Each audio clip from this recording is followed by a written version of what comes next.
সালাম আলাইকুম।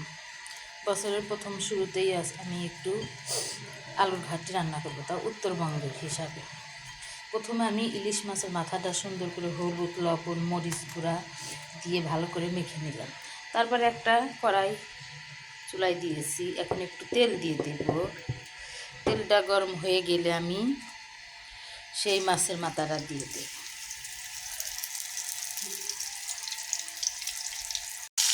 এখন আমার মাছটা ভালো করে ভেজে নেওয়া হয়েছে। এখন আমি সেম তেলে দিয়ে দেবো পাঁচফোড়ন, 1 টেবিল চামচ পাঁচফোড়ন দিয়ে দিলাম। পেঁয়াজ এক কাপ দিয়ে ভালো করে গোল্ডেন কালার করে একটু ভেজে নেব। একটা কাঁচামরিচ মাঝখানে ফালি করে দিয়ে দিলাম, মানে কাঁচামরিচের গন্ধটা ভালো লাগে, সরে যায় চারদিকে।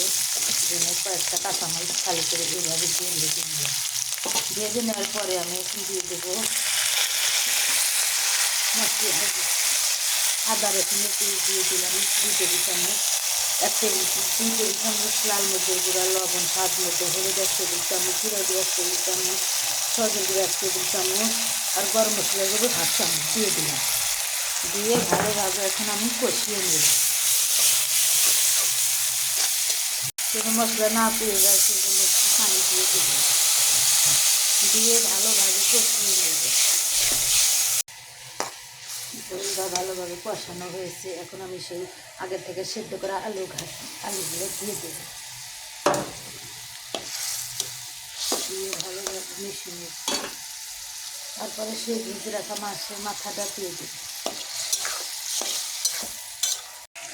এইভাবে ভালোভাবে কষিয়ে নেব। মাছের মাথাটা একটু ভেঙে দেবো, হালকাভাবে একটু ভেঙে দেব।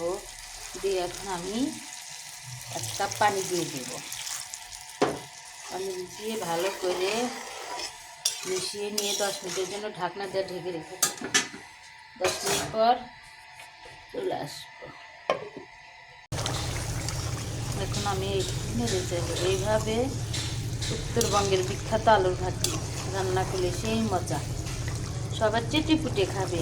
মাছ মাংস ফেলে দিয়ে, রোস্ট পোলাও ফেলে দিয়ে এই আলুর ঘাটি খাবে, যাদের আলুর ঘাটি এত প্রিয় পছন্দ খাবারটা। আমি তো আজকে উত্তরবঙ্গের বিখ্যাত আলুর ঘাটি রান্না করলাম। গাইস দেখেন কেমন হয়েছে, সবাই কমেন্টে জানাবেন আমার আলুর ঘাটিটা কেমন হলো। বছরের প্রথম দিনে শুরু করলাম আলুর ঘাটি দিয়ে, দেখি আমার বছরটা কেমন যায়, কেমনভাবে কাটে। সবাই আমাকে কমেন্ট করে জানাবেন কি কেমন হয়েছে আলুর ঘাটিটা। একটু ধনের পাতা দিয়ে দিলাম উপরে, আলুর ঘাটির উপরে মজা লাগবে। এরকম ধোয়া ওঠা আলুর ঘাটি তৃপ্তি ভরে সকালবেলা, শীতের দিন সকাল দুপুর লাঞ্চ যখনই খাবেন তৃপ্তি করে খেয়ে নেবেন। বাসার যাতে মাছ মাংস থাক সবগুলো ছেড়ে এটাই সবচেয়ে টিপুটে খাবেন।